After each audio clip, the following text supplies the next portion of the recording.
Chicos, buenas tardes. Bueno, estamos en otro encuentro de Ateneo de residentes. En este caso, el Hospital Tránsito Cáceres de Allende le toca discutir un caso del Sanatorio de Salvador. Es el segundo Ateneo que vamos a transmitir por el formato de YouTube. Y después vamos a dejar los micrófonos para la discusión, para cuando quieran discutir, levantamos la mano y acercamos nosotros los micrófonos para poder moderar, así se puede grabar en el formato de YouTube. Una pequeña aclaración para que los colegas que reciben el caso tengan tiempo de discutirlo. Tratemos que aproximadamente tengan 15 días aproximadamente para que puedan resolverlo. O sea que podemos poner una fecha tentativa, límite, antes de los 20 de cada mes, que sería aproximadamente 15 días para que el resto pueda discutir. Es un tiempo para que se pueda organizar y el próximo Ateneo lo discute el Hospital Córdoba y se lo envía a la Reina Fabiola. Si no tengo que poner a preparar el caso para enviárselo y ya antes de 15 o 20 se lo entregamos. Bueno, doctora.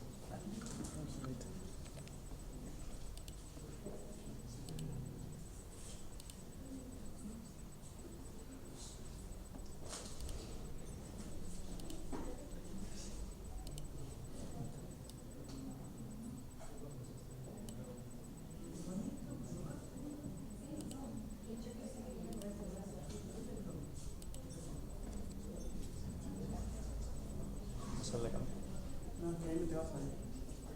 Ah, pero también salía a la vez cuando estaba hablando.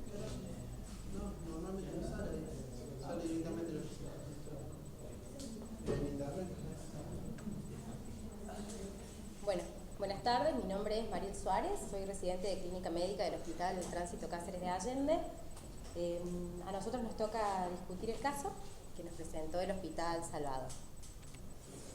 Bueno, el caso clínico es de un paciente masculino de 66 años de edad, oriundo de Villa de Mercedes, jubilado.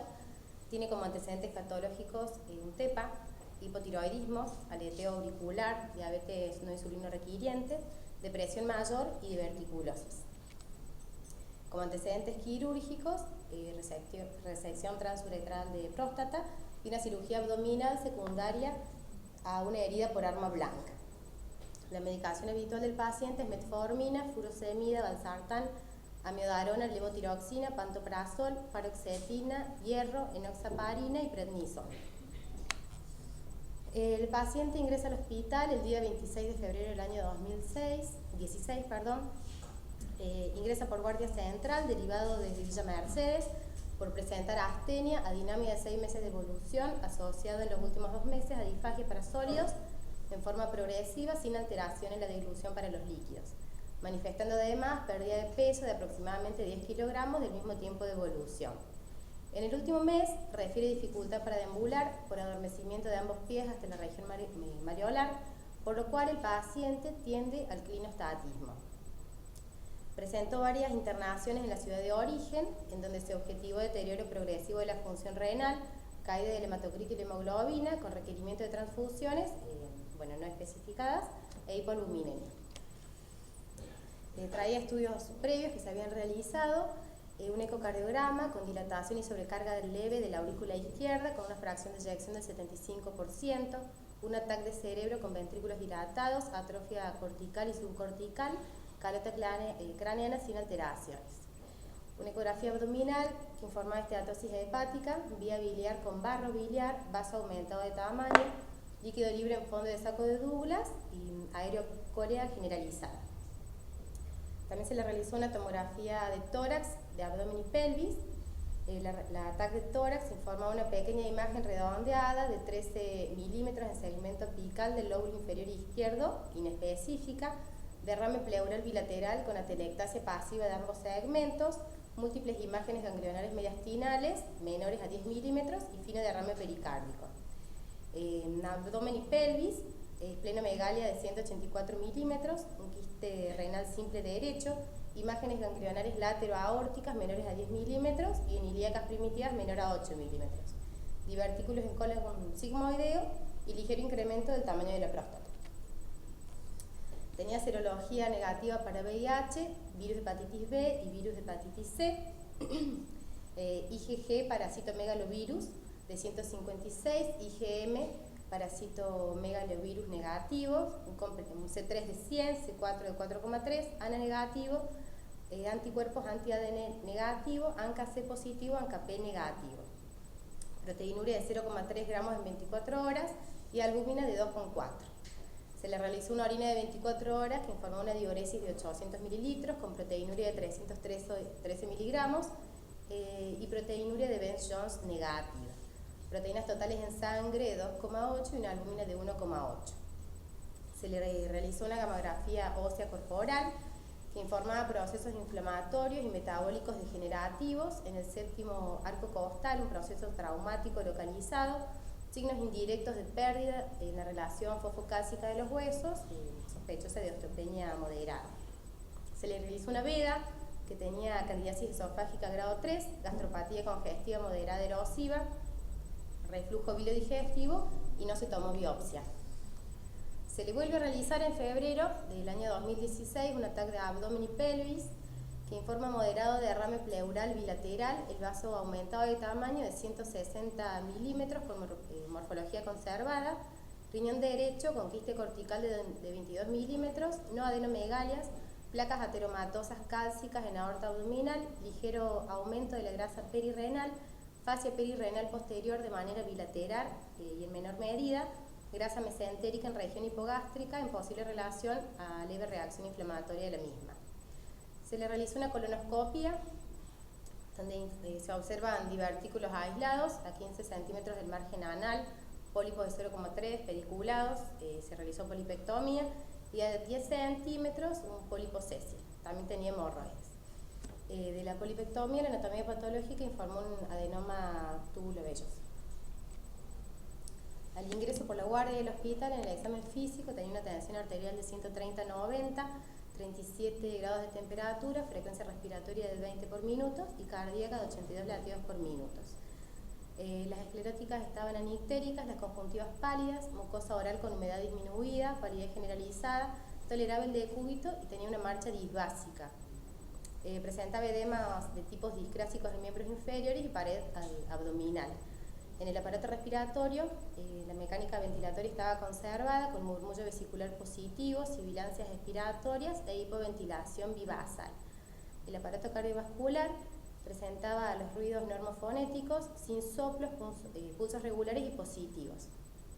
El abdomen estaba blando, depresible, con ruidos positivos, no dolorosa la palpación e importante edema de pared. A nivel genitourinario no se encontraron particularidades. Y a nivel neurológico presentaba pupilas simétricas reactivas, el paciente estaba vigil, lúcido, con debilidad generalizada en los 4 miembros, anestesia en ambos pies a predominio de miembro inferior derecho, hipoestesia en los pulpejos de dedos de la mano, hipotonía muscular, no tenía fasciculaciones y los reflejos osteotendinosos estaban presentes y simétricos. El laboratorio al ingreso, el hematocrito era de 25,5, una hemoglobina de 7,9, glóbulos rojos de 14.100 con 80% de neutrófilos, APP de 71, KPTT de 32, plaquetas de 180.000, calcemia de 6,9, calcio iónico de 1,04, fósforo de 2,7, magnesio 1,7, creatinina de 1,46, uremia de 49, sodio 135, potasio 2,7, cloro 104. La glucemia de 100, GOT 16, GPT 9, FAL 453, bilirrubina total 1,2, directa 0,6, indirecta 0,6, GGT 103. La LDH, el valor era 394, uricemia 4,7, eritro de 38, se tomaron gases de sangre arterial, tenía un pH de 7,4, PCO2 de 36, PO2 de 56, bicarbonato de 22, exceso de base de menos 2,1 y saturada 91%. Proteínas totales de 4 y albúmina 2,3. Se le realizó una radiografía de tórax, tenía cardiomegalia grado 3, con incipiente redistribución de flujo sanguíneo pulmonar. No se observaron lesiones pleuroparenquimatosas en evolución. El electrocardiograma presentaba ritmo sinusal con un eje menos 30, lo único llamativo. Se le realizan nuevos estudios complementarios durante la internación. El perfil tiroideo tiene una T3 de 0,48, T4 de 0,6 y una TSH de 24,86. El PSA y el antígeno carcino embrionario eran normales y se le solicitó nuevamente serología reumatológica, que informó anticuerpos anti-ADN negativos, antinucleares negativos, ANCA-C negativos, antes habían sido positivos, ANCA-P negativo, C350, C4 4,8. Se le vuelve a realizar una orina de 24 horas con un clearance de creatinina de 32 mililitros minutos, una diuresis de 2000 mililitros en 24 horas, creatinina en sangre de 1,3, creatininuria de 24 horas de 0,52, sodio urinario de 224, potasio urinario de 17, proteinuria de 24 horas de 1132 miligramos y una urea en orina de 11 gramos. El laboratorio matimétrico informaba un hematocrito de 25,5, hemoglobina de 7,9, un HCM de 24,3, CHCM de 30,9, un RW de 16,7. Tenía una COMS directa negativa, ferremia de 15 y transferrina de 130. Se le realizó un proteinograma por electroforesis, informó 4 gramos de proteínas totales, 2,25 de albúmina, globulinas de 1,75. La relación albúmina-globulina fue de 1,3, alfa-1 globulina de 0,29, alfa-2 globulina 0,48, beta-globulina de 0,51, gamma-globulina de 0,47, IgA 46,6, IgG de 500, IgM de 138,6. Lado se informan los valores normales. Se le realiza una electromiografía con hallazgos que sugieren severa polineuropatía mixta sensitivo-motora, predominio axonal en los 4 miembros, siendo los miembros inferiores con mayor afectación. Se le realiza nuevamente una veda, donde se observa una hernia de hiato y gastropatía congestiva y erosiva. Se tomó biopsia de antro gástrico que informó gastritis crónica superficial leve. Se le realizó un ecocardiograma Doppler que informaba dilatación de las cavidades izquierdas, estructuras valvulares sin alteraciones, función sistólica del ventrículo izquierdo conservada, derrame pericárdico leve por Doppler, insuficiencia mitral leve, patrón disminuido de relajación del ventrículo izquierdo y volumen minuto conservado. Se le vuelve a realizar un ataque de cuello, tórax, abdomen y pelvis. En cuello se observan imágenes ganglionares infracentimétricas en cadenas yugulares internas y en ambas regiones submaxilares. En tórax, leve a moderado derrame pleural bilateral asociado a colapso de pulmón adyacente.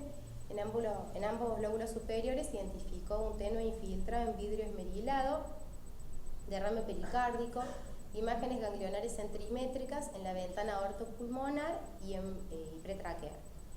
A nivel de abdomen, el hígado estaba levemente aumentado de tamaño. El estómago muestra un aspecto engrosado en sus paredes, de sospecha inflamatoria. El vaso estaba aumentado de tamaño, de 780 centímetros cúbicos con densidad normal. En la glándula suprarrenal izquierda se observa un pequeño engrosamiento nodular hipodenso de 15 milímetros y leve cantidad de líquido libre intraperitoneal asociado a tumefacción de la grasa mesentérica, tumefacción del tejido celular subcutáneo en toda la región explorada y pequeños quistes renales corticales bilaterales. Bueno, en el hospital que recibe el paciente, en base a estos datos, ellos realizan un procedimiento diagnóstico. Es un paciente bastante complejo, se encuentran muchas patologías, muchos datos de laboratorio, muchos datos de métodos complementarios. Entonces, nosotros cuando lo discutimos en nuestro servicio, planteamos distintos problemas encontrados. Los problemas encontrados eran múltiples, pero decidimos hacer el abordaje basándonos en 3 aspectos. Primero, el síndrome de mala absorción, porque notamos que el paciente tenía déficit de proteínas, de fósforo, era un hipotiroideo que estaba tomando medicación, así mismo la TSH estaba altísima, entonces sospechamos que podría estar relacionado a una mala absorción. La enfermedad multisistémica con compromiso renal y el compromiso del sistema retículo endotelial con esplenomegalia moderada. A partir de estos 3 ítems, nosotros empezamos a buscar las patologías relacionadas para, bueno, acercarnos al diagnóstico. Para síndrome de mala absorción, los datos que encontramos a favor era la pérdida de peso, la astenia, la hipoproteinemia, la hipocalcemia, osteopenia moderada, la TSH elevada a pesar del tratamiento, ferremia y ferritina disminuidas, y la polineuropatía mixta, que podría deberse a una hipovitaminosis. Y en contra, el paciente no presentó esteatorrea, pero la esteatorrea ya, o sea, si bien siempre está descrita como característica del síndrome de mala absorción, en los últimos años la esteatorrea no es un eje a tener en cuenta como para descartar el síndrome de mala absorción. O sea, con aquellos datos a favor que tiene el paciente nos pareció importante como para tener en cuenta el síndrome. Bueno, después, en cuanto a las enfermedades sistémicas con compromiso renal, nos ayudaron a ir disminuyendo las posibles causas. Dentro de estas enfermedades encontramos las vasculitis, la esclerodermia, disproteinemia como mieloma múltiple, amiloidosis, enfermedades por depósito de cadenas de inmunoglobulinas, el lupus eritematoso sistémico, síndrome de Sjögren, artritis reumatoide, crioglobulinemia, sarcoidosis y virus de hepatitis B, C y VIH. Bueno, después hicimos este cuadro viendo también los datos a favor y en contra para cada patología. En cuanto a las vasculitis, tuvimos en cuenta las vasculitis de los pequeños vasos, que son las que generalmente están asociadas a las enfermedades multisistémicas. Y a favor encontramos, bueno, el paciente tenía proteinuria no nefrótica, la insuficiencia renal.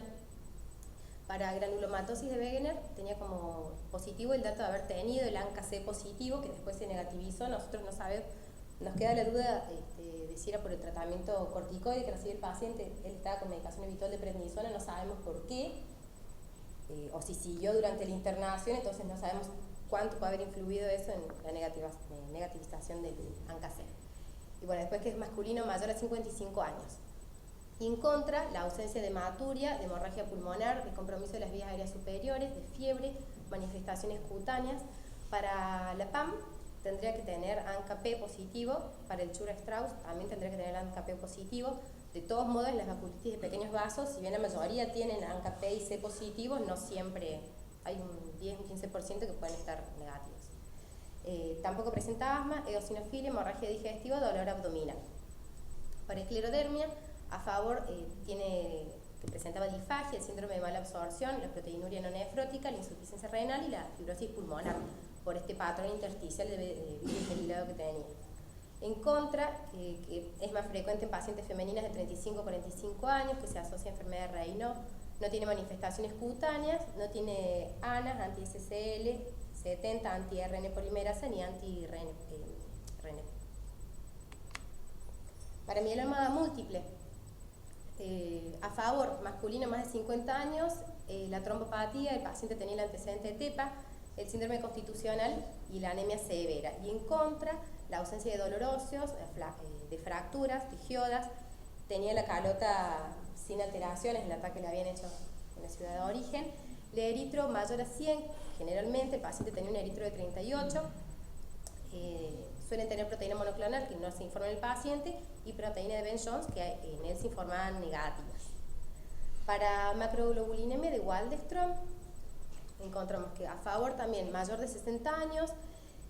Lo de inmunoglobulina M lo pusimos en pregunta porque si bien el paciente está con un síndrome de mala absorción, todas las proteínas, todas las gamas globulinas están bajas, pero hay como un aumento, o sea, cuando se presentaba el valor normal de la inmunoglobulina M, es la única que está dentro del valor normal a comparación del resto que están bajos. Entonces sospechamos si esto no podría ser un aumento relativo, no teniendo en cuenta el valor absoluto, sino más bien relativo. Por eso quedó ahí en signo de pregunta. Astenia, pérdida de peso, la neuropatía sensitivo-motora, predominio de miembros inferiores, hepatoesplenomegalia y neumopatía. Y en contra, fiebre y la inmunoglobulina en exceso, que es la duda que nos queda. Bueno, varias de las patologías de las enfermedades sistémicas con compromiso renal se manifiestan con fiebre y también estaba la duda si la fiebre por ahí no se presentaba por el tema del tratamiento con corticoides. Bueno, para amiloidosis también, a favor, patrón de disminución de relajación del ventrículo izquierdo, hepatoesplenomegalia, neuropatía periférica, los nódulos pulmonares y síndrome de mala absorción. Y en contra, que generalmente la amiloidosis tiene proteinuria en rango nefrótico.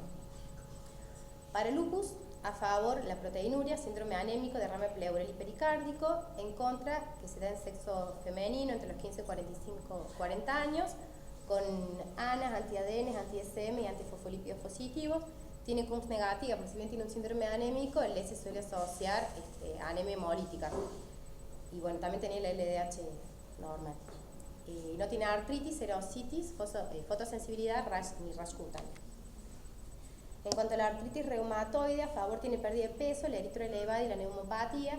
En contra, la artritis, el factor reumatoideo, la serositis, los nódulos subcutáneos y la fiebre que no presenta.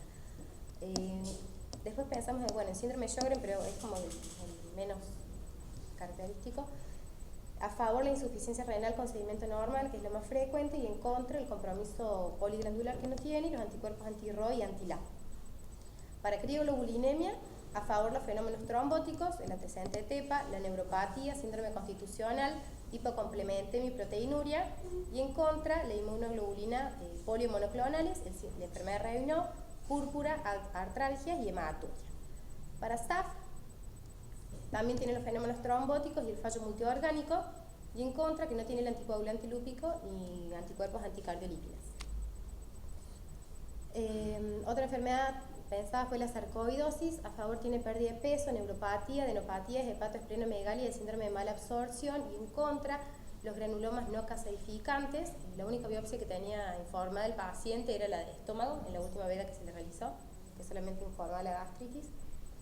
Tiene hipercalcemia, el paciente tenía hipocalcemia, hipercalciuria y fiebre.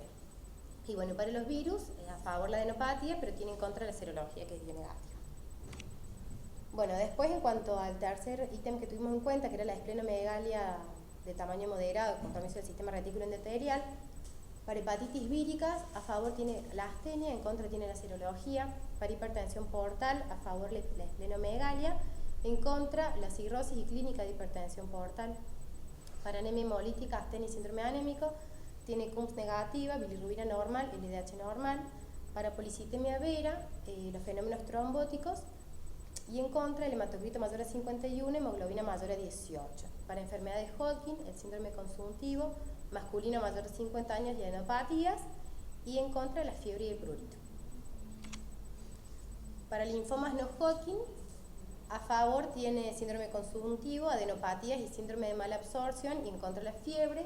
Y para la leucemia linfocítica crónica, la adenopatía, hepatomegalia, hipogamaglobulinemia y linfocitosis, y en contra la fiebre. Y bueno, sarcoidosis y amiloidosis lo habíamos descrito en el anterior, la enfermedad multisistémica. Bueno, nosotros consideramos que el método complementario que nos estaría faltando sería una biopsia de ganglio, de médula ósea, de riñón y tejido celular subcutáneo. O sea, porque el paciente estaba estudiado, pero nos parecía importante poder realizar este tipo de biopsias para llegar a un diagnóstico. Bueno, y los diagnósticos presuntivos, en función, digamos, a los 3 patrones que nosotros tomamos como ejes para guiarnos en el diagnóstico, ver cuáles eran las enfermedades que por ahí se iban repitiendo. Quedamos con 3 diagnósticos probables. Uno es amiloidosis, otro es macroglobulinemia de Waldenström, y el tercero es la leucemia linfocítica crónica o el linfoma. Y la amiloidosis es una entidad que se puede presentar en cualquiera de las otras 2 patologías como amiloidosis secundaria, ¿no? Puede estar como primario o como secundario.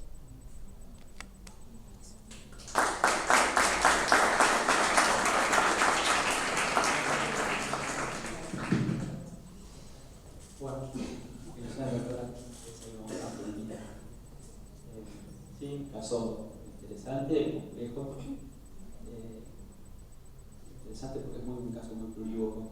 Quería preguntarte antes de entrar en la discusión y seguramente que el senador Salvador nos eduque un poco cuál fue la resolución. ¿Se escucha bien el fondo? Okay. Si pensaron también en la posibilidad de una enfermedad de cadenas livianas, por esa hipogama-globulinemia, y a veces las cadenas livianas cursan por lo mismo, y la asociación también pensando en la neuropatía, la organomegalia, la endocrinopatía, si síndrome de Poems podría ser parte de discusión. No, el síndrome de Poems no lo tuvimos en cuenta, sí la enfermedad de cadenas livianas, bueno ahí no lo puse, pero habíamos hablado sobre hacer una inmunoelectroforesis de la orina, porque de hecho en el hospital hubo un paciente que la inmunoelectroforesis de proteinograma serológico dio negativo, pero cuando se hizo en orina dio positivo, para un mieloma había sido. Y otro punto también, en estos casos a veces generalmente uno dice, bueno, seguramente uno de los siguientes que llegarse en la clínica muy plurívoca, es decir, bueno, ¿cómo hago para ir y llegar al diagnóstico? Se escucha bien, pero en este caso muy plurívoco. Fijarse cuál puede ser el órgano que esté mayor manifestándonos clínicamente, si está manifestando más la comunicación por el riñón, o el pulmón, la insuficiencia cardíaca, o las adenopatías, porque en un momento nombraste que podía ser de estas posibilidades una biopsia de un ganglio, siendo que la mayoría de los ganglios eran intracentimétricos y a veces el rédito tal vez no es tanto, pero bueno, seguramente si todos hemos leído el caso y el riñón acá está generando una proteinuria, solamente uno de los datos que nos puede marcar. No, por eso el tema de la enfermedad multisistémica, elegimos la enfermedad multisistémica que siempre comprometa riñón, y a partir de ahí hicimos los diagnósticos diferenciales. Se planteó, nosotros cuando nos reunimos con el servicio de clínica médica, se hablaba sobre el tema de las poliadenopatías. Las zonas de adenopatía son centimétricas, la máxima era de 1 centímetro, pero después planteamos el tema de que si se repetían siempre los informes de tomografía, hubiese sido lo ideal poder hablar con el especialista en diagnóstico por imágenes, porque él las informaba, porque a él le llamaba la atención, siendo que por el tamaño supuestamente no deberían alarmar. En el caso también, para agregar algo más, es solamente para agregar enriquecer un poco la discusión, que estuvo muy bien. Generalmente en este caso, cuando nos quedan dudas, cuando hay una hipergama o la gama está mal, pero pensamos en monopatías monoclonales, de inmunofijación en sangre y orina, el estudio que hay que pedir para ver si hay un aumento monoclonal de las cadenas livianas de ambas etapas. Como otro dato también, creo que es muy fuerte la relación natural a la amiloidosis, una enfermedad sistémica, muy importante la relación natural. También cabe aclarar que algunos de estos síndromes sistémicos, también la enfermedad de Castleman también puede jugar un papel, está dentro de los criterios a veces diagnósticos dentro del POEMS. Creo que es importante, ¿no? Y acá tenemos un poco de todo, es muy plurívoca la patología. Tenemos un poco de absorción, tenemos la nefropatía, tenemos la alteración neurológica que puede tener múltiples causas de explicación. De hecho, el paciente es diabético, entonces también hablamos con las chicas del servicio de diabetes, decimos a cuánto de esa patología podría ser. No teníamos hemoglobina glicosilada del paciente, entonces no sabemos cómo estaba, si estaba controlado o no en su enfermedad de base. Y dentro de la biopsia, seguramente lo he nombrado, realmente la tinción del rojo Congo, eso no puede realmente dar el diagnóstico en cuanto si uno piensa en la amiloidosis, y las biopsias sumatorias, riñón, grasa subcutánea, aumentan la especificidad y la posibilidad de llegar al diagnóstico. Tenemos la flexibilidad. Bueno, datos, querían abrir un poquito la discusión y Pablo. Buenas noches a todos, ¿cómo va? Primero felicitar a la doctora, ha sido excelente su discusión. Me imagino que habrán estado todos participando y la verdad que han abierto bien el abanico de posibilidades. Es un paciente que no viene con una patología rara solamente, sino que trae de fondo varias patologías y aparentemente están descompensadas. Un paciente que viene ya con unos meses de actividad de su problema y que traía una medicación que no sabíamos si estaba o no interfiriendo, tratando o que estaba pasando, por ejemplo, el corticoide. Me parece que el enfoque es válido, me parece que es válido pensar en más de una biopsia. A veces la biopsia puede fallar el reto de una y estar el resultado en otra, digamos, la respuesta en otra. Y por otro lado, pensar en biopsias que nos den respuestas a más de un problema, o sea, que no sea para un solo problema, no encerramos, no encasillamos en una sola respuesta, ¿no es cierto? Así que, bueno, voy a abrir un poquito la discusión, voy a empezar por el Hospital San Roque. Vamos a hacer participar a Romina Roldán.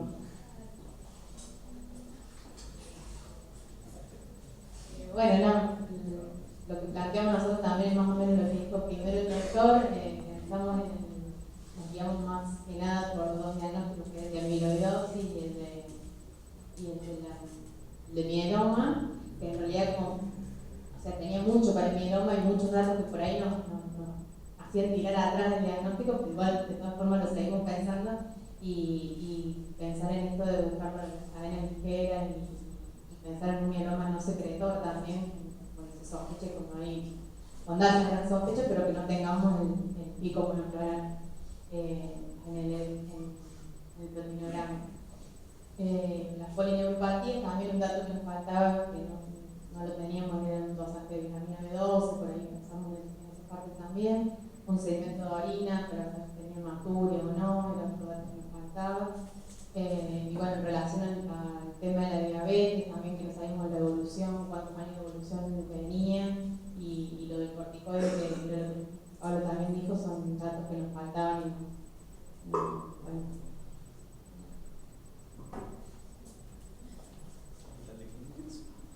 Eso más o menos, o sea, nos guiamos más por el mieloma, el secretorio, y por el amiloidosis. ¿Ahora el Hospital de Clínicas? Y una pregunta a la doctora, ahora que estamos así, ya que es el terreno, podrían convivir las dos patologías. Hospital de Clínicas. Bueno, yo en realidad lo que quería agregar al razonamiento de la amiloidosis y bueno, de todas las gamopatías monoclonales que pueden estar asociadas a amiloidosis o bueno, ser una amiloidosis primaria, tener en cuenta desde la reumatología los datos de autoinmunidad que tenemos en este paciente. Primero, que es un hombre de 60 años que viene tratado con 10 miligramos de prednisona, no sabemos por qué, o sea, tiene diabetes y muchas cosas pueden ser complicación de diabetes y tener amiloidosis secundaria también en este contexto. Y me llama la atención que tiene un compromiso bien sistémico. El ANCA-C positivo nos orienta mucho a vasculitis de pequeño vaso. Puede negativizarse cuando baja la actividad de esa vasculitis, o sea que puede modificarse en el tiempo. Tiene criterios para el lupus, porque tiene policerositis el paciente, por lo menos los datos que habían mostrado, para artritis reumatoidea, ¿no?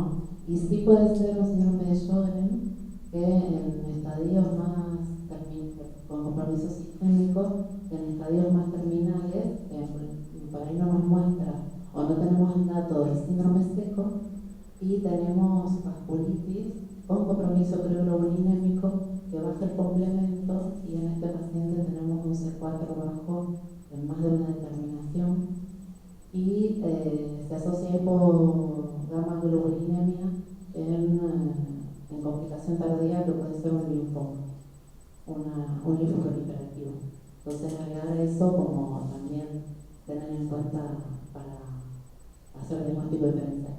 Y el método complementario creo que, bueno, también estoy de acuerdo con la sarcoidosis, que puede ser una opción interesante en este paciente, que también la sobrevida que probablemente lleve, que viene tratado por prednisona, puede ser una patología de estas que casi nunca matan al paciente. Y yo le doy una biopsia renal, creo que es importante, y después sí agregar algunas biopsias sumatorias como ganglio y celular subcutáneo si no tenemos, ¿no? El lupus se puede diagnosticar directamente con el resultado de la biopsia renal, por ejemplo. Y el síndrome de Sjögren nos va a dar una nefropatía intersticial que también tenía algunas alteraciones de los iones que podemos tener. Nosotros el tema de la policerositis, por ahí lo discutimos y estábamos ante justamente policerositis versus muchos derrames por su compromiso renal. Pero también recordamos que el rendimiento de la biopsia renal iba a ser para las enfermedades reumatológicas. Y nosotros también el tema de la policerositis lo interpretamos como secundario a la hipoalbuminemia que tiene el paciente. No lo tomamos como inflamatorio, sino por la hipoalbuminemia. La certeza de si claro. es inflamatorio o no, o sea que, y por eso también no podemos considerar la policerositis. Solamente la mala absorción en realidad, ser una persona que tenía conjuntivitis y pérdida de presión al mismo tiempo de evolución, en realidad no tenía que absorber, que es otra cosa que nosotros pensábamos. Nosotros dejamos de lado la mala absorción. También habíamos planteado la cantidad citosofágica, como Fernando acaba de decir, a pesar de tener una citología negativa, más la poli en la partida del patógeno gregario. Y otro factor que ya venía con un tratamiento inmunodepresor con intervenciones que no sabemos por qué, que también es creo que era muy importante en el contexto de paciente. Planteamos la biopsia de ganglio, a pesar que no había ninguno de nosotros que arquea en cuanto al tamaño, eran todos intracentimétricos. Pensamos que sería útil una beta-2 microglobulina para el mensaje laboratorio, y a veces esas polineuropatías son presentes en 2 años, como se llama para diagnóstico para linfoma. Y también datos que nos faltaron antes del procedimiento invasivo, que era parámetro hematométrico para identificar en el tipo de anemia, pensando en una neuropatía desmielinizante por déficit de polipoderosa. Y después sí coincidimos con la mayoría de los diagnósticos, dentro de las que se hace células plasmáticas, neuropatías emocionales, que están en livianas, en el contexto de una amiloidosis primaria, o también secundaria reactiva, un proceso inflamatorio crónico, que no sabemos cuál puede ser y que a ver cuál es el tratamiento con prednisona.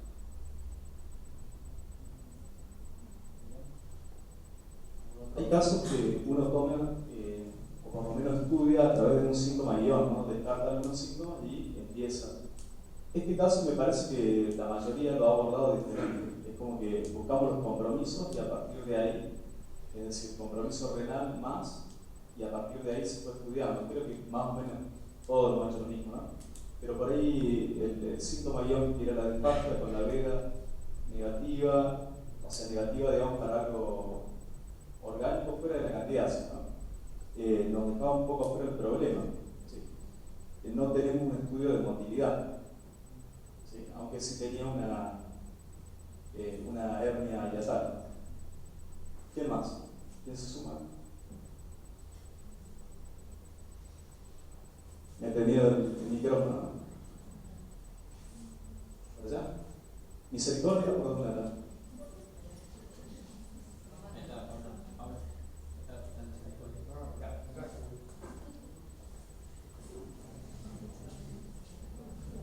Nosotros planteamos como síntoma guión, o quizás que mayor evidencia teníamos para evaluarlo y para tomar como un algoritmo diagnóstico, o abordarlo desde ese punto de vista, fue la polineuropatía con doble compromiso.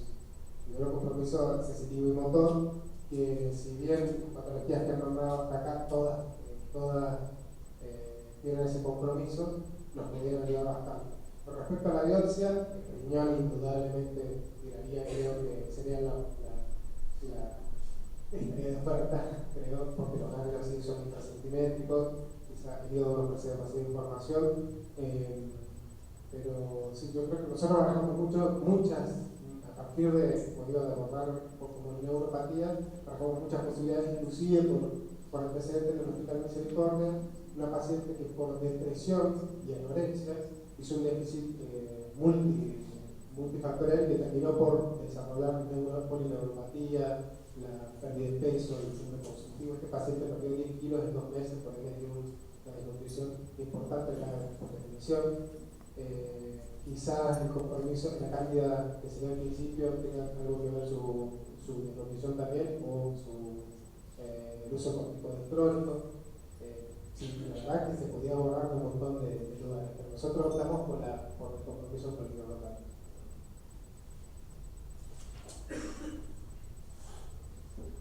Bueno, ¿alguna otra introducción? ¿Alguien más quiere opinar? Saludamos a... Bueno, damos paso al cierre del Ateneo.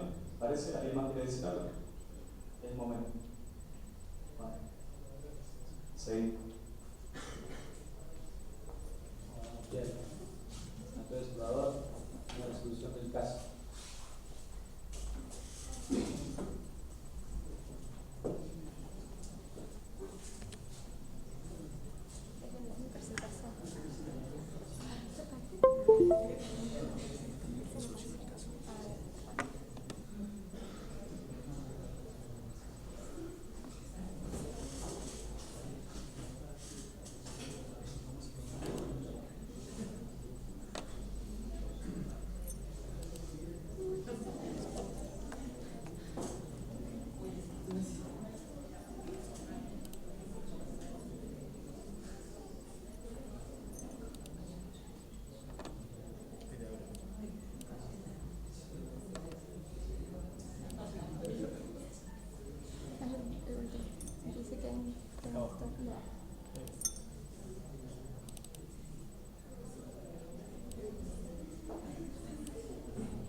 Sí, paso también porque en realidad nosotros no hemos puesto todavía.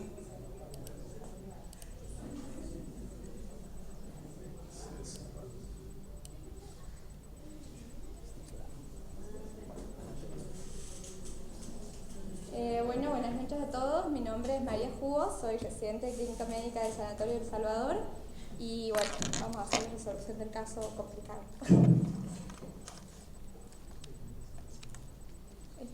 Esta parte vamos a pasar, que es toda la presentación.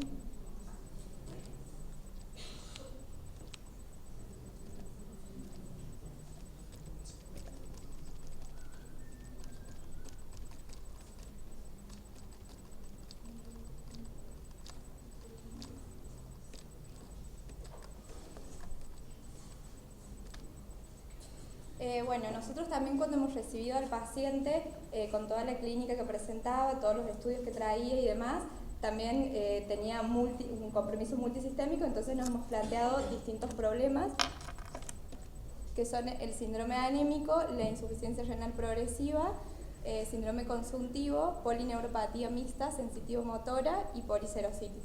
Y en base a eso hemos ido desglosando los distintos diagnósticos diferenciales que nos hemos ido planteando. Bueno, dentro del síndrome anémico teníamos un laboratorio en donde los índices hematimétricos estaban todos disminuidos con un RDW elevado y los índices de hierro estaban disminuidos. Entonces, eso nos hablaba de una anemia ferropénica. Esta anemia ferropénica, sumada a la insuficiencia renal progresiva, que digamos iba en aumento porque de acuerdo a los laboratorios que él tenía, con los que se les ha ido haciendo en el sanatorio, ha ido empeorando. En la orina de 24 horas tenía un índice de creatinina que estaba disminuido, una proteinuria que también iba en aumento de acuerdo a la cual con la que él venía, pero que no llegaba al rango nefrótico, los edemas en miembros inferiores y pared abdominal, que nosotros lo relacionábamos con la hipoproteinemia que tenía, lo cual también causaba la policerositis, el derrame pericárdico leve y el derrame pleural bilateral. Ante esto, lo primero que nosotros nos hemos planteado es el diagnóstico de mieloma múltiple y hemos ido haciendo distintos estudios complementarios. Bueno, en el laboratorio teníamos una eritro elevada, lo cual sumaba a favor de mieloma, los dolores generalizados, y lo que teníamos en contra de este diagnóstico era la proteinuria de Ben-Jones, la tomografía de cerebro y la gamografía, en donde no había ninguna lesión osteolítica en ninguna parte del cuerpo, la hipocalcemia, que siempre se ha mantenido con hipocalcemia o calcemias normales, pero nunca hipercalcemia, y el proteinograma por electroforesis, que había proteínas, digamos, que estaban en disminución, ninguna que estaba en aumento y tampoco ninguna monoclonal. Bueno, ahí tenemos la orina de 24 horas con la creatininuria disminuida, la proteinuria elevada, los resultados del proteinograma y las tomografías en donde se veían los distintos derrames que marcaban la policerositis. Dentro del síndrome consuntivo nos hemos planteado el síndrome paraneoplásico, un CA oculto y las enfermedades autoinmunes, por la disminución de peso que tenía, la astenia, la anemia y la polineuropatía sensitivo-motora. Bueno, para esto hemos pedido marcadores tumorales de acuerdo a las neoplasias más frecuentes que podíamos pensar en este paciente, sexo masculino, con el aumento de tamaño de la próstata. Hemos pedido el PSA, que era negativo, el CA, que era negativo también. En la veda, si bien él trae una veda con candidiasis esofágica, que después en la veda que nosotros le repetimos ya no la tenía, nos planteamos que eso podía ser, obviamente, por un estado de inmunodepresión y que podía ser una enfermedad autoinmune, pero el paciente tenía como antecedente diabetes, por eso entonces no lo marcábamos como a favor de estas sospechas diagnósticas. En la tomografía de cuello, tórax y abdomen, en realidad nos daba más en contra de estos diagnósticos porque las adenomegalias eran todas infracentimétricas y lo único que nos hace sospechar era lo que informaba las paredes del estómago aumentadas de tamaño, pero que con la veda que se ha hecho la biopsia se ha descartado que sea un neo, y el nódulo que informaba en el pulmón en la tomografía que el paciente trae, que en nuestra tomografía no salía. Entonces no lo hemos tomado demasiado en cuenta para estos diagnósticos. La eritroelevada, que sí iba a favor, y los anticuerpos, el DNA, el ANCA y el ANA, que eran negativos todos, y el C4 y el C3, que el C4 es el que daba, los dos daban bajos, entonces la hipocomplementemia sí iba a favor de estos. Después también nos hemos planteado el síndrome de Poems, el cual está compuesto por la polineuropatía, la organomegalia, la endocrinopatía, la proteína M y gamapatía monoclonal y los cambios en la piel. En nuestro paciente tenía la polineuropatía severa mixta, tenía esplenomegalia, tenía hipotiroidismo y tenía diabetes, la gamapatía monoclonal no lo tenía y los cambios en la piel tampoco. Bueno, ahí tenemos el electromiograma, que es donde muestra la polineuropatía mixta, sensitivo-motora, a predominio axonal en los 4 miembros. Bueno, los antígenos de los marcadores tumorales, los anticuerpos, los complementos, la veda, que es donde informa la gastropatía congestiva y erosiva, y la biopsia, la cual da gastritis crónica superficial leve, y la tomografía, en donde están las imágenes ganglionares, que las hemos subestimado en realidad porque eran infracentimétricas, y lo del estómago con las paredes engrosadas, que bueno, con la veda, digamos, lo hemos también desestimado. La tomografía de abdomen, que muestra la esplenomegalia, y el perfil tiroideo, que muestra su hipotiroidismo. Bueno, para el síndrome de Poems existen criterios para diagnosticarlo, para llegar al diagnóstico, que dentro de los mayores tenemos la polineuropatía y la gamapatía monoclonal, que son obligatorias que estén, lesión osteosclerótica, la enfermedad de Castleman, la elevación del factor de crecimiento del endotelio vascular, y dentro de los menores tenemos la organomegalia, endocrinopatía, cambios en la piel, trombocitosis y policitemia, edemas y serositis por aumento del volumen extravascular y papiledema. Y después hay otros síntomas y signos como la pérdida de peso, la hiperhidrosis, la hipertensión pulmonar, entre otros más. Pero para el diagnóstico necesitamos, para el síndrome de Poems definido, 3 criterios mayores y al menos un menor, y para el Poems probable 2 mayores y 1 menor, que nuestro paciente solamente tenía la polineuropatía como mayor, así que se descartó también el síndrome de Poems. Bueno, estos son todos los diagnósticos diferenciales que nosotros nos habíamos planteado, los cuales los hemos ido descartando, y recurrimos a hacer la biopsia de tejido celular subcutáneo de pared abdominal, que informa la anatomía patológica de amiloidosis. Bueno, estas son imágenes de la histología, digamos. El de arriba es un glomérulo en donde es muy característico con la tinción de rojo Congo, cuando se hace bajo luz polarizada, que se ve ese color verde manzana. El de abajo es una linfadenopatía amiloide y este también es un glomérulo con la tinción de hematoxilina de eosina que los tiñe a los depósitos de amiloides en rosado.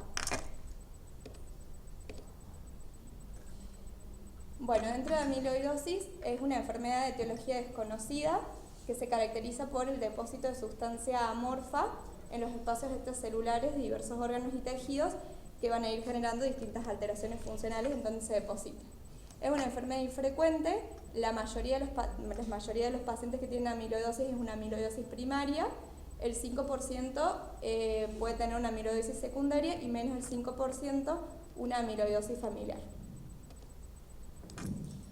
Bueno, la amiloidosis se caracteriza por el depósito de material proteico autólogo fibrilar.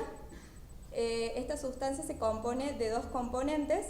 Uno es el componente P, que ese es el constante que siempre está, y el otro es un componente proteico que en realidad es el variable y es el que va a determinar el tipo de amiloidosis que es. El primer tipo se denomina AL y se presenta en la amiloidosis primaria y en la asociada mieloma múltiple. El segundo se denomina proteína A y se presenta en los pacientes con amiloidosis secundaria. Y el tercer tipo se asocia con polineuropatía amiloidea familiar y generalmente está compuesto de una molécula de transtirretina. Bueno, en la clínica de la amiloidosis los signos y los síntomas son muy inespecíficos porque es de acuerdo al órgano en donde esté el depósito de amiloide. Dentro de las manifestaciones neurológicas tenemos dentro del sistema nervioso central los depósitos de amiloide generan tres tipos de lesiones que son las placas seniles o neuríticas, los ovillos de degeneración neurofibrilar y lesiones vasculares que podrían estar relacionadas con la demencia tipo Alzheimer. Otra manifestación son las hemorragias cerebrales hereditarias. Y dentro del periférico son las mononeuropatías múltiples, la polineuropatía y las disautonomías. A nivel endocrinológico son frecuentes las tiroiditis, la enfermedad de Addison. A nivel cardiovascular son frecuentes y pueden presentarse bajo 4 formas clínicas, que es la miocardiopatía restrictiva, la insuficiencia cardíaca congestiva, la hipotensión ortostática y las arritmias. A nivel respiratorio, la amiloidosis primaria puede presentar compromiso pulmonar en un 50 o 70% de los casos y la amiloidosis secundaria en un 20%. Puede llevar a obstrucción de la vía aérea y producción de atelectasia. Los amiloidomas son lesiones nodulares múltiples entre 5 a 15 centímetros de diámetro. La mayoría se localiza en forma bilateral y un 25% en forma unilateral, que estas van creciendo a medida que pasa el tiempo y ya dan sintomatología. El compromiso intersticial difuso es infrecuente, con un patrón funcional de tipo restrictivo, y la afectación pleural se expresa generalmente como síndrome pleurítico. Bueno, a nivel dérmico, las máculas son las más frecuentes, son pruriginosas y generalmente están en tórax, extremidades y cara. La amiloidosis papular y liquenosa está en el cuero cabelludo, en la frente, en tronco, en lugares de extensión de las articulaciones y dorso de los pies. La nodular es más frecuente en mujeres y también están en cuero cabelludo, cara, tronco, extremidades y zonas genitales, y es de superficie atrófica o ulcerada. Y la amiloidosis asociada a mieloma múltiple y a otras gamapatías monoclonales, existen manifestaciones hemorragíparas, sobre todo en párpado superior de los ojos y en las manos, regiones nasolabiales, cavidad oral, cuello, axila, ombligo y región genital. Dentro de las alteraciones hematológicas tenemos la disminución de la antitrombina 3, la proteína C y S, disminución de algunos factores de la coagulación por excreción urinaria y aumento de otros, hiperreactividad plaquetaria, aumento de la viscosidad sanguínea, hipofibrinogénemia, hiperfibrinólisis, disfibrinogenemia e inhibición de la conversión de fibrinógeno a fibrina. Cuando la amiloidosis se encuentra asociada a un síndrome nefrótico, puede producir trombosis de las venas renales que en un 35% de los casos llevarán a mortalidad. En las alteraciones musculoesqueléticas está la poliartritis, que simula una artritis reumatoidea, y se ha destacado como signo importante el edema dorsal de las manos de causa infiltrativa. Como manifestaciones digestivas, anomalías de la motilidad en el tracto digestivo, mala absorción, hemorragias o pseudoobstrucción, la macroglosia, que esta es frecuente en la amiloidosis primaria y en la que está asociada al mieloma, hepatomegalia, que rara vez cursa con ictericia, y dentro de las renales, que es prácticamente constante en todos los tipos de amiloidosis, la afección glomerular es la más frecuente, con desarrollo de síndrome nefrótico y deterioro de la función renal progresiva hasta llegar a la insuficiencia renal crónica.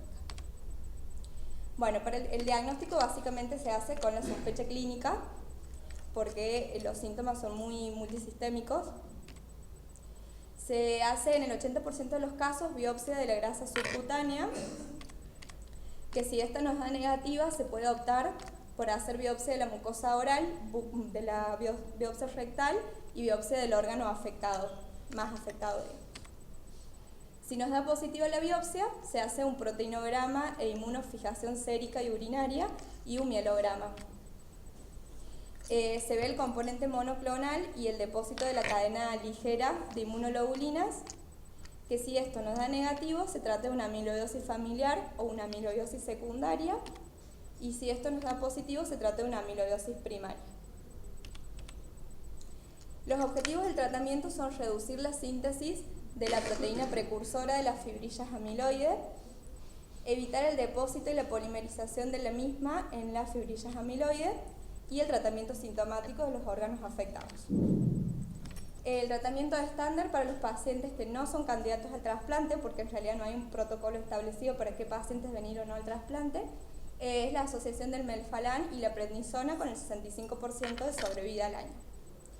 Nuestro paciente se ha vuelto a su ciudad de origen con el tratamiento de melfalán y la prednisona, y en realidad lo que se le quería hacer era la inmunofijación de las cadenas lambda y kappa, que se le va a hacer allá. Entonces, digamos, no hemos cerrado el caso de qué tipo de amiloidosis es.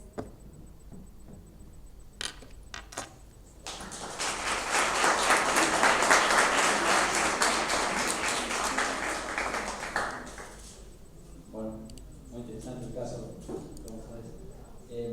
Nosotros en soporte tuvimos un caso en la clínica, años atrás, el paciente bueno, que estamos ofreciendo una amiloidosis AL asociada a cadenas livianas, tenía compromiso objetivo, hizo síntomas desautonómicos, insuficiencia cardíaca, un síndrome de serotonía y serotonía, y finalmente la evolución presentó un síndrome nefrótico. Llegamos al diagnóstico porque en la clínica lo más llamativo es la insuficiencia cardíaca, una biopsia endocárdica y biopsia de grasa subcutánea. Empezamos con inmunofijación en sangre y orina, hacia cadenas lambda. Empezamos con tratamiento con melfalán, un retorno melfalán corticoide de bortezomib, y el paciente terminó procesando luego un shock cardiogénico porque las complicaciones cardiogénicas son muy importantes en cuanto al compromiso cardíaco, y terminó haciendo luego una taquicardia ventricular, fibrilación ventricular y falleció el paciente. Pero bueno, siempre pensar, creo, como enseñanza en las situaciones sistémicas en la amiloidosis y la asociación que puede haber también con gamopatías. Creo que el planteo del Hospital Cáncer estuvo muy interesante. La verdad que felicito a todos los residentes médicos porque cada vez se animan más a discutir, y está muy bueno. Nosotros con Pablo, que somos los organizadores, nos llena de orgullo eso, que cada vez son más gente y que todos se animen a aportar, porque siempre aprendemos de todos ustedes. Así que bueno, Doc, muchísimas gracias.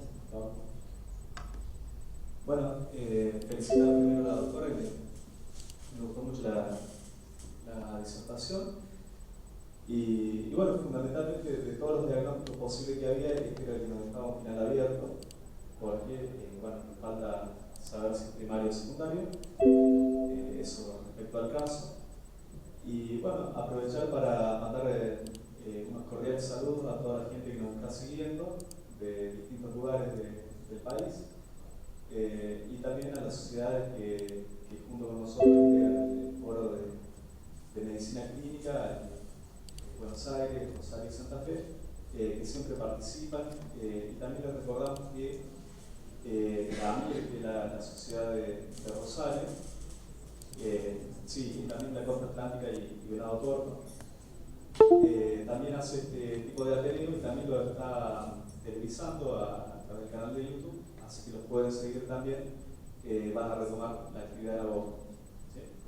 Así que bueno, esperamos que sigan viniendo.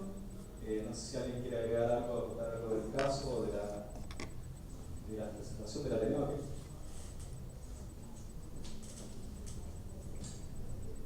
Yo me pregunto nada más, ¿por qué tomaba precisión a 10 miligramos de café? No, en realidad nosotros tampoco lo sabíamos, o sea, lo hemos puesto porque nos pareció un dato importante, pero en realidad tampoco nosotros lo sabíamos por qué lo tomaba. En la epicrisis que nos mandan desde San Luis, tampoco sabíamos por qué lo tomaba. Y en realidad cuando él ingresado se le iba suspendiendo el corticoide, después porque ha tenido episodios de broncoespasmo se le ha dado hidrocortisona, pero no en dosis inmunosupresoras, cuando estaba internado.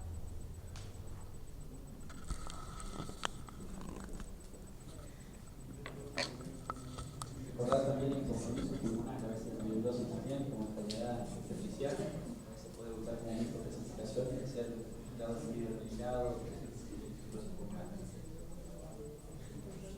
Gracias a todos, nos esperamos el lunch y el 2 de agosto el próximo ateneo, donde resuelve el Hospital de Córdoba, en caso de enviar a Clínica Arena para ver.